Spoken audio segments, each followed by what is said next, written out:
जय हिंद दोस्तों। अभी कल मैंने एक वीडियो डाली थी जिसके अंदर 50% परमानेंट की जो खबर थी वो, और जो एज थी वो 21 से बढ़ा के और 23 साल की।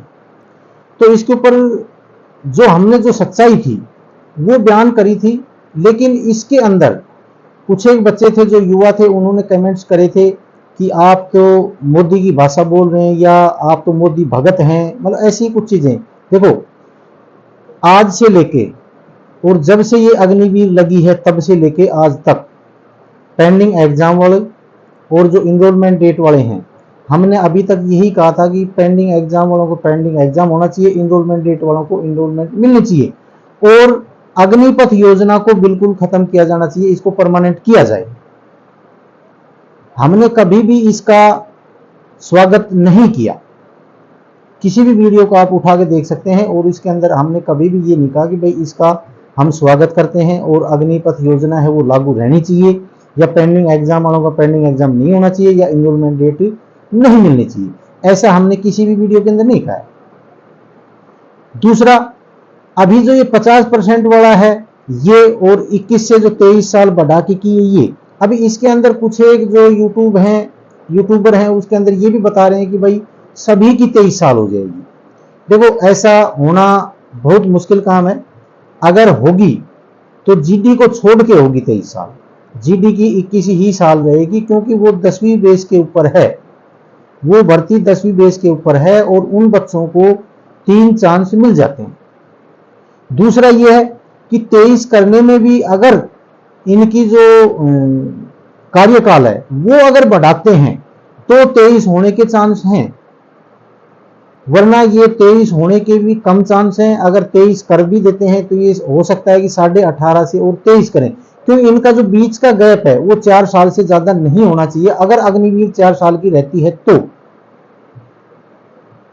दूसरा, हम आज भी ये कह रहे हैं कि जो अग्निपथ योजना है उसको परमानेंट खत्म किया जाए, और जैसे पहले भर्तियां होती थी वैसे भर्ती होनी चाहिए, वही प्रोसेस होना चाहिए, और उसी प्रकार से परमानेंट होने चाहिए। बाकी अगर ये परमानेंट नहीं करते हैं, जिद ही कर लेते हैं इस बात की परमानेंट नहीं होता है, तो अगर बदलाव करते हैं तो देखो, अभी जो संसद के अंदर जो सबसे बड़ी जो बहस चली थी वो चली थी शहीद पे क्या मिलता है क्या नहीं मिलता है। अगर एक अग्निवीर शहीद हो जाता है तो उस पर क्या मिलना चाहिए, और अग्निवीर शहीद नहीं होता है तो उसको क्या क्या मिलता है।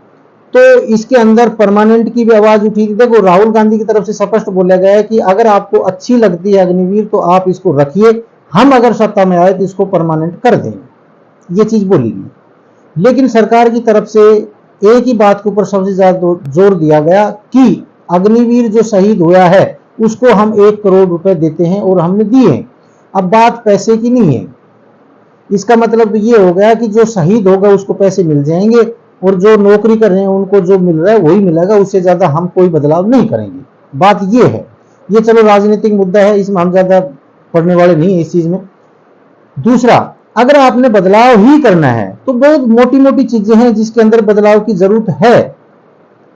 जो पहले जो प्रपोजल दिया गया था, या सेना की तरफ से दिया गया था या किसकी तरफ से दिया गया था, उसका आज तक कोई भी आधिकारिक कोई बयान ना तो आया है और ना ही कोई लिखित में आया है वो चीज।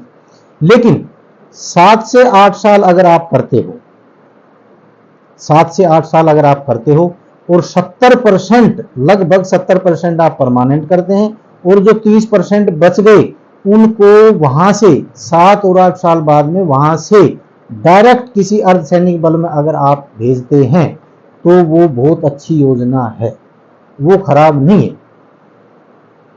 दूसरा, छुट्टी जितनी भी जो परमानेंट जवान को मिलती है उतनी ही इनको मिलनी चाहिए। बगैर छुट्टी साल में 3 महीने की लगभग छुट्टी मिलती है, तो वो छुट्टी मिलनी चाहिए, क्योंकि वहां के ऊपर इतना आसान काम नहीं है कि वहां पर बहुत ही माइंड को फ्रेश रखा जाता है, या भाई बिल्कुल फ्री रहता है आदमी और किसी प्रकार की कोई दिमाग की परेशानी नहीं है, ऐसा कुछ नहीं होता। 7 और 8 साल जब वो नौकरी करेगा तो उसके बच्चे भी होंगे, उसका परिवार भी होगा, माँ बाप भी होंगे, सबको संभालने की जिम्मेवारी उनको है, और वो अपना घर का भी काम करेंगे। तो इसलिए छुट्टी तो 3 महीने की होनी चाहिए। दूसरा, सैलरी सैलरी 20,000 में काम नहीं चलने वाला। अगर जिस प्रकार से हमारे रक्षा मंत्री जी ने बोला है कि दूसरे देशों के अंदर अग्निवीर है, अगर उनको कोई प्रॉब्लम नहीं है तो हमें क्या प्रॉब्लम है? ठीक है, उन जितनी सैलरी इन अग्निवीर को आप दे दीजिए, इनको भी कोई प्रॉब्लम नहीं होगी। आप उतनी सैलरी दो तो सही, उनकी सैलरी में और हमारी सैलरी में तुलना करके, और आप उन जितनी सैलरी इनको दो, ताकि ये भी कोई आपका ऑब्जेक्शन नहीं करेंगे। आप ये चीज भी देखो। दूसरा, जो अग्निवीर है वो कागजों में अग्निवीर रहना चाहिए, ना कि ग्राउंड के ऊपर अग्निवीर। अगर आप किसी के जो शोल्डर नंबर है उनके ऊपर अग्निवीर और राजदीप, मान के चलो राजदीप में है और एक अग्निवीर है, उसी में राजदीप है, तो वो चीज चलने वाली नहीं है। आप कागजों में रखो उनको अग्निवीर, लेकिन ग्राउंड के ऊपर वो राजदीप के ही बंदे दिखने चाहिए, ना कि अग्निवीर। तब हमारी जो सेना है वो तालमेल से काम कर सकती है। बाकी इस प्रकार से हमारी सेना तालमेल से काम नहीं करेगी। अब भी मैं अग्निपथ योजना के खिलाफ ही हूं, आप मानो इस बात को। और दूसरा यह है कि मेरी सरकार से भी गुजारिश है कि अग्निपथ योजना को समाप्त किया जाए। पेंडिंग एग्जाम और इनरोलमेंट डेट वालों का पेंडिंग एग्जाम का एग्जाम कराया जाए और इनरोलमेंट डेट वालों को इनरोलमेंट डेट दी जाए। ये हम आज भी उसी बात के ऊपर अड़िग हैं। और अगर आप अग्निपथ योजना के अंदर बदलाव ही करना चाहते हैं तो आप 70% परमानेंट कीजिए, 30% को डायरेक्ट अर्धसैनिक बल के अंदर आप उनको भर्ती कीजिए, तभी ये चीज सक्सेस है। वरना युवाओं का भविष्य अंधकार में है।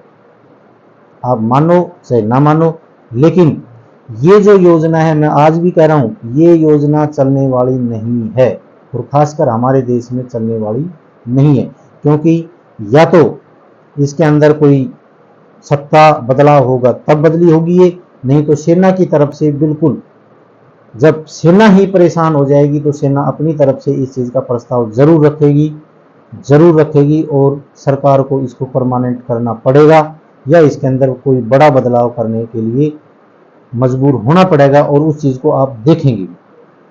बाकी मैंने आपको इतना ही बताना था। मैं आज फिर कह रहा हूं, कमेंट्स करने से पहले आप सोचना कि मैंने कभी भी अग्निपथ योजना का स्वागत नहीं किया, ना ही मैंने कभी ये कहा कि पेंडिंग एग्जाम और इनरोलमेंट डेट नहीं होना चाहिए। बाकी मैंने आपको इतना ही बताना था। अगर मेरी वीडियो आपको अच्छी लगी हो और मेरा सुझाव भी अगर आपको अच्छा लगा हो तो इसको लाइक, शेयर और सब्सक्राइब जरूर करना और कमेंट जरूर करना। जय हिंद, जय भारत।